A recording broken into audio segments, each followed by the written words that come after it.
함께 사도신경으로 우리들의 신앙을 고백합니다. 나는 전능하신 아버지 하나님, 천지의 창조주를 믿습니다.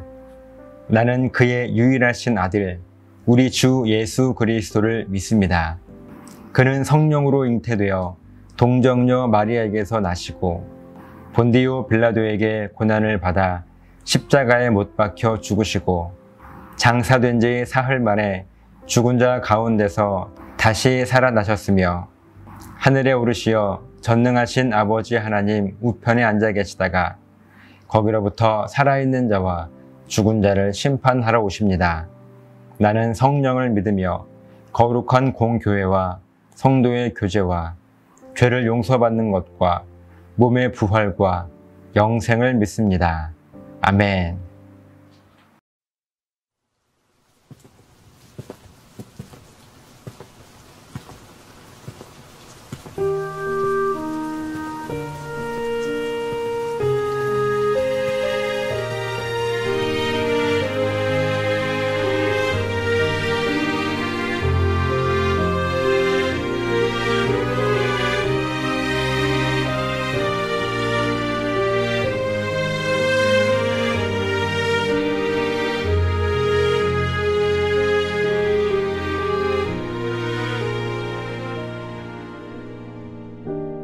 칠흑 같은 어둠 속에 방향을 잃어 힘들고 지쳐 의욕이 없을 때 세상의 두려움과 따가운 시선들이 삶의 무게가 되어 어깨를 짓누를 때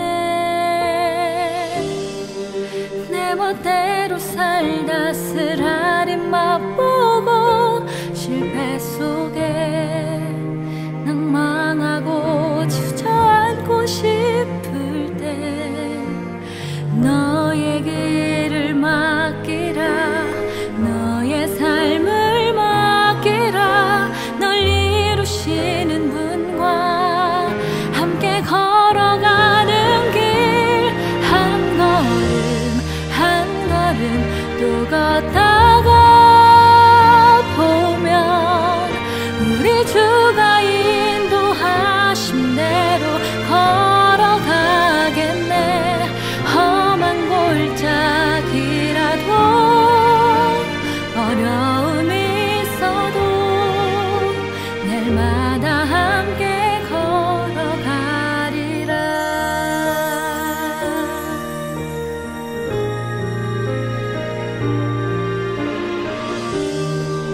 내 멋대로 살다 쓰라린 맛보고 실패 속에 낭망하고 주저앉고 싶을 때 너의 길을 맡기라 너의 삶을 맡기라 널 이루시는 분과 함께 걸어가는 길 한 걸음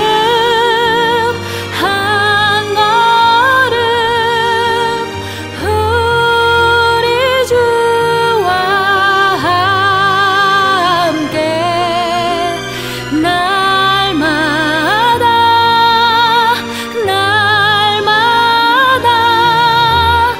우린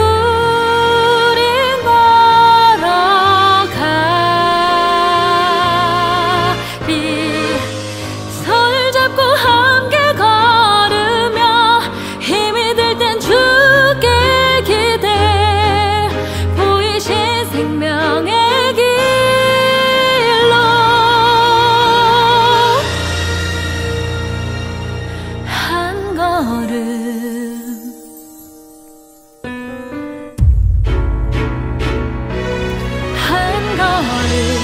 한 걸음 또 걷다가 보면 우리 주가 인도하신 대로 걸어가겠네.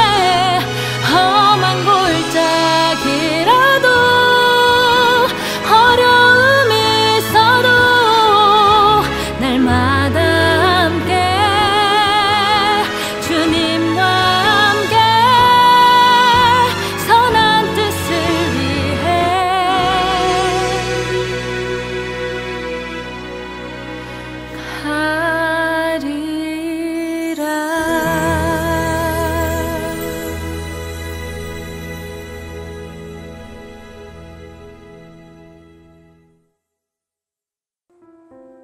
드린 예물 위해서 기도하겠습니다. 살아계신 하나님, 감사합니다. 우리를 하나님의 자녀로 불러주시고 또 귀한 사명을 맡겨주셔서 우리의 인생을 아름답게 사용해 주시니 감사함을 드립니다. 하나님, 이 시간 우리가 주 앞에 그 감사의 고백을 담아 예물을 올려드리는 것은 단순히 돈이 아닙니다. 하나님, 우리가 이 돈으로 살지 않고 물질로 살아가지 않고 우리 하나님께서 주시는 영원한 생명, 도우심, 은혜로 살아갑니다 라고 하는 우리들의 신앙 고백으로 드리는 것이오니 하나님, 물질을 받으시는 것이 아니라 우리들의 신앙 고백을 받아 주시옵소서. 또한 예물 속에 담긴 기도의 제목들, 우리 마음에 소원함들이 있습니다. 하나님 꼭 들어 응답해 주시고 특별히 우리 모두의 삶 가운데 물질의 풍요로움도 허락해 주셔서 하나님과 사람 앞에 넉넉함으로 아름답게 쓰임받을 수 있도록 주님 도와주시옵소서. 평생을 하나님을 향한 이 신앙 고백이 흔들리지 않을 수 있도록 도와주시옵소서. 감사드리며 축복하며 예수님 이름으로 기도드리옵나이다. 아멘. 마태복음 7장 15절부터 20절까지 말씀입니다. 거짓 선지자들을 삼가라. 양의 옷을 입고 너희에게 나아오나 속에는 노략질하는 일이라.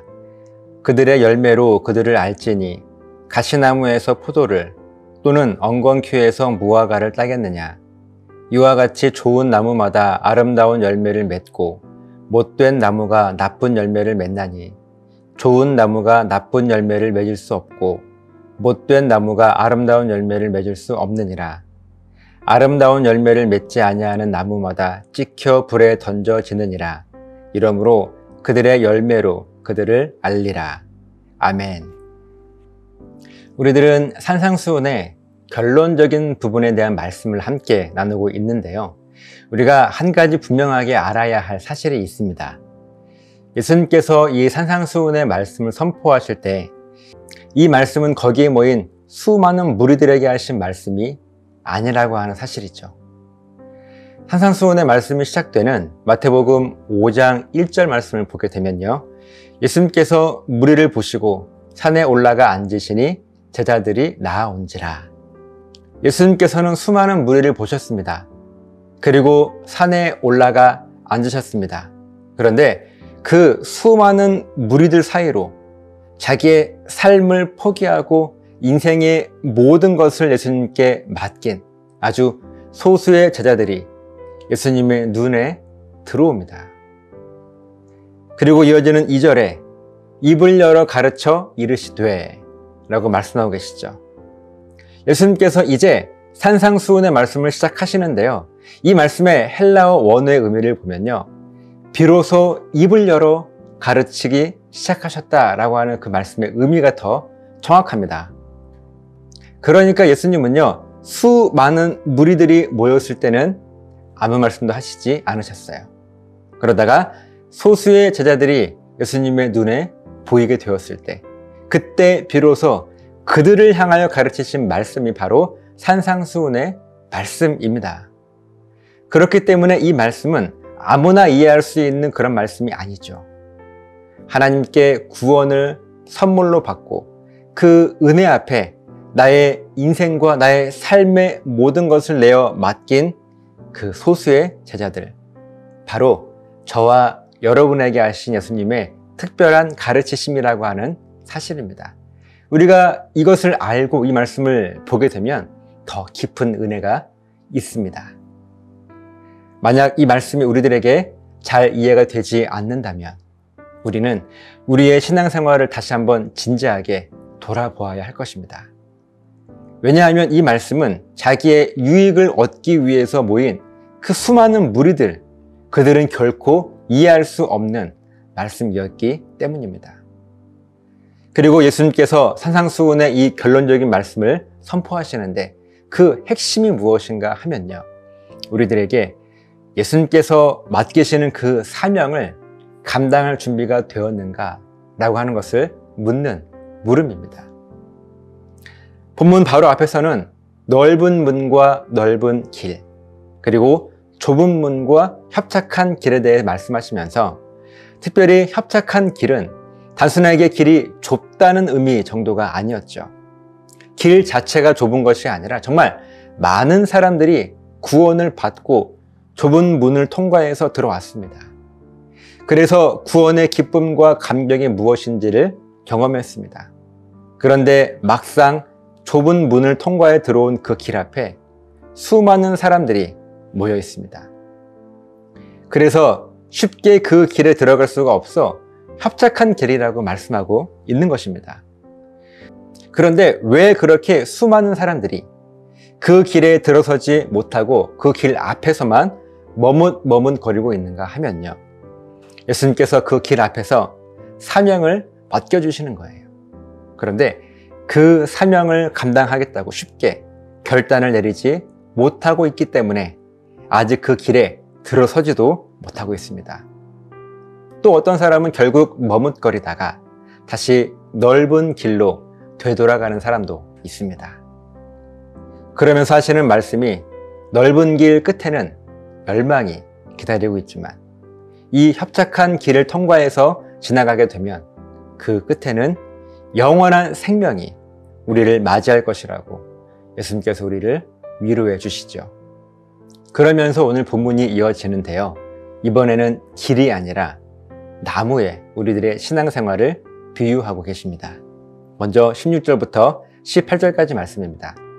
그들의 열매로 그들을 알지니 가시나무에서 포도를 또는 엉겅퀴에서 무화과를 따겠느냐. 이와 같이 좋은 나무마다 아름다운 열매를 맺고 못된 나무가 나쁜 열매를 맺나니 좋은 나무가 나쁜 열매를 맺을 수 없고 못된 나무가 아름다운 열매를 맺을 수 없느니라. 아멘. 이때 그들의 열매로 그들을 알 것이라고 말씀을 하시는데요.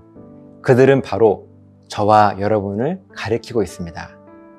그래서 가시나무에서는 절대로 포도를 거둘 수 없고 엉겅퀴에서는 절대로 무화과 이 열매를 얻을 수 없는 것처럼 좋은 나무마다 아름다운 열매를 맺는 것이 당연한 것이고 나쁜 열매는 좋은 나무에서 나오는 것이 아니라 못된 나무의 결실이라고 말씀하시죠. 사실 이 말씀은요, 우리가 너무나 잘 알고 있는 말씀이기도 하고요, 이해하기가 어렵지 않은 말씀입니다. 참 쉬운 말씀이에요. 우리 19절, 20절 말씀도 함께 보겠습니다. 아름다운 열매를 맺지 아니하는 나무마다 찍혀 불에 던져지느니라. 이러므로 그들의 열매로 그들을 알리라. 아름다운 열매를 맺지 않는 나무, 즉 못된 나무들은 모두 찍혀 불에 던져져 불살라질 것이라고 하는 경고의 말씀입니다. 그런데요, 오늘 이 말씀을 깊이 묵상하면서 아주 놀라운 사실 한 가지를 깨달았습니다. 우리들은요, 저마다 좋은 나무가 되고 싶어 합니다. 아무도 못된 나무가 되고 싶어 하지 않죠. 누가 못된 나무가 되고 싶겠습니까? 그러면요, 어떤 사람이 좋은 나무이고 또 어떤 사람이 못된 나무겠습니까? 우리들은 쉽게 이렇게 생각을 해요. 구원받은 사람은 좋은 나무이고 구원받지 않은 저 세상 사람들을 못된 나무라고 생각을 합니다. 그래서 우리 그리스도인들에게는 삶의 아름다운 열매들이 많이 맺히고 믿지 않는 세상 사람들은 나쁜 열매를 맺기 때문에 결국 하나님께 찍혀 지옥불에 던져지게 된다고 생각을 합니다. 그런데 예수님께서 오늘 본문의 말씀을 선포하실 때 방금 정리한 대로 그런 의미로 우리들에게 이 말씀을 하신 것이 아니에요. 예수님께서 본문에 말씀하시는 못된 나무, 이 못된 나무의 헬라어 원의 의미를 보면 단순하게 나쁜 나무를 의미하지 않습니다. 이 못된 나무의 성경의 분명한 의미는요, 바로 썩어버린 나무를 말합니다. 그러니까 썩은 나무예요. 이 나무도 원래는 좋은 나무였습니다. 처음부터 썩은 나무가 아니었어요. 처음에는 좋은 나무였기 때문에 아름다운 열매들을 주렁주렁 맺었습니다. 그러나 어느 순간 조금씩 나무가 썩어 들어간 거예요. 그렇게 완전히 썩은 나무가 되어서 더 이상 아름다운 열매를 맺지 못하고 나쁜 열매를 맺을 수밖에 없는 그런 못된 나무, 썩은 나무가 되어버렸습니다. 마치 하나님의 은혜로 좁은 문을 통과해 그 구원의 감격을 맛보기는 했지만 협착한 길 앞에서 예수님께서 맡겨주신 그 사명을 감당하기로 우리가 결단을 해야 하는데, 그래도 처음에는 어느 정도 할만해서 그 사명을 내가 감당할 수 있는 것들은 감당했었는데, 그래서 아름다운 열매도 내 삶에 있었는데, 어느 순간 나를 포기하고 내 인생을 내려놓아야 할 정도로 그런 중요한 사명을 우리들에게 맡겨주실 때 우리가 그 사명을 포기하게 된 거예요. 그렇게 좋은 나무가 점점 썩어 들어가게 된 것입니다. 더 이상 아름다운 열매가 아닌 나쁜 열매를 맺게 된 것이죠. 아주 무서운 경고의 말씀이 아닙니까? 매일 신앙 고백하며 하나님을 예배하시는 여러분, 우리들은 모두 선지자들입니다. 선지자라고 하면 목회자들만이 선지자라고 오해하시는데요. 하나님께 구원을 선물로 받은 저와 여러분 모두가 선지자예요. 선지자는요, 하나님의 말씀을 깨달아 먼저는 내 자신에게, 그리고 나아가서는 세상 사람들에게 그 깨달은 말씀을 우리가 삶으로 살아냄을 통해서 하나님을, 그 복음을 증거하는 자들이 선지자들입니다. 이것이 목회자들만이 해야 될 일입니까? 아니죠. 믿는 우리 모든 크리스천들이 해야 되는 사명입니다. 바로 우리 모두가 선지자예요. 그런데 그런 우리들의 모습 속에 거짓 선지자가 있다고 예수님께서 경고하십니다. 본문의 15절 말씀입니다. 거짓 선지자들을 삼가라. 양의 옷을 입고 너희에게 나아오나 속에는 노략질하는 일이라. 예수님은요, 거짓 선지자를 삼가라고 명령하십니다. 이때 삼가다라는 이 말의 헬라어 원어의 의미는요, 너희 자신이 거짓 선지자가 되지 않도록 너희의 마음을 굳게 지키라고 하는 의미가 더 정확해요. 거짓 선지자들을 피하라는 이야기가 아닙니다. 너희 마음을 지키라는 말씀이죠. 그래서 겉으로는 좋은 나무인 척 양의 옷을 입고 있지만 그 속에는 이미 조금씩 썩어 들어가고 있는 그 썩은 나무와 같이 속에는 노략질하는, 즉 하나님을 향한 그 신앙 고백을 빼앗고 무너뜨리는 이리와 같은 못된 나무로 변질되지 않도록 너희 마음을 지키라는 말씀입니다. 사랑하는 여러분, 여러분은요, 좋은 나무이십니까? 아니면 원래는 좋은 나무였는데 지금은 조금씩 점점 썩어 들어가고 있는 못된 나무가 되어 있으십니까? 여러분은요, 그 좁은 길 앞에서 정말 나의 모든 것들을 다 포기하고서라도 예수님께서 나에게 맡겨주신 그 사명을 내가 감당하기로 작정하며 그 협착한 길을 능히 지나서 결국 생명의 기쁨을 맛보며 아름다운 열매를 맺는 좋은 나무이십니까? 아니면 좁은 길 앞에서 원래는 좋은 나무였지만 그런데 예수님께서 맡겨주신 그 사명을 보며 도저히 내가 그렇게까지는 내 삶을 하나님께 드릴 수 없어서 주저하다가 결국은 조금씩 썩어 들어가 점점 나쁜 열매를 맺고 있는 못된 나무이십니까? 오늘 예수님께서 말씀하신 못된 나무는요, 단순히 나쁜 나무 정도를 말씀하신 것이 아닙니다. 원래는 좋은 나무였지만 자기의 유익을 위해 사명을 포기해버린 썩은 나무, 즉 못된 나무가 되지 말라고 말씀하시면서 결국은 우리들 삶의 열매로 우리가 좋은 나무인지 또 못된 나무인지를 알게 될 것이라고 말씀하십니다. 여러분의 삶 속에는 아름다운 열매가 맺히고 있습니까? 나쁜 열매가 맺히고 있습니까? 오늘 우리가 이 말씀을 붙들고 우리들의 신앙생활을 진지하게 돌아볼 수 있는 그런 귀한 시간이 되었으면 좋겠어요. 원래는 좋은 나무였는데 점점 그 나무가 썩어 들어가 못된 나무, 썩은 나무가 되어버린다면 얼마나 그 인생이 비참하고 쓸쓸합니까? 결국 찍혀 불에 던져지게 된다고 예수님은 경고하십니다. 이 말씀 앞에 다시 한번 우리들의 신앙생활을 굳게 점검하며 돌아갈 수 있는, 돌이킬 수 있는 그런 능력 있는 결단이 오늘 이 말씀을 통해서 결단할 수 있으시기를 다시 한번 예수님의 이름으로 간절하게 부탁을 드립니다. 기도하시겠습니다. 지금은 우리를 죄에서 구원하시기 위하여 십자가에 죽으시고 부활하신 예수 그리스도의 은혜와 아버지 하나님의 크신 사랑하심과 성령님의 도우시는 놀라우신 은혜가 하나님, 나의 삶을 돌아볼 때 내 삶 가운데 아름다운 열매가 맺히고 있는지 또 나쁜 열매가 맺히고 있는지를 이 말씀을 통해 점검하게 하시고 나는 원래는 좋은 나무였는데 점점 내 신앙생활이, 내 삶이 썩어 들어가고 있지는 않는가 하는 것을 주의 깊게 돌아보기를 작정하고 결단한 우리의 사랑하는 성도들 머리머리 위에, 저들의 가정과 사업장과 직장과 몸된 교회 위에 이제부터 영원토록 함께 있을지어다. 아멘.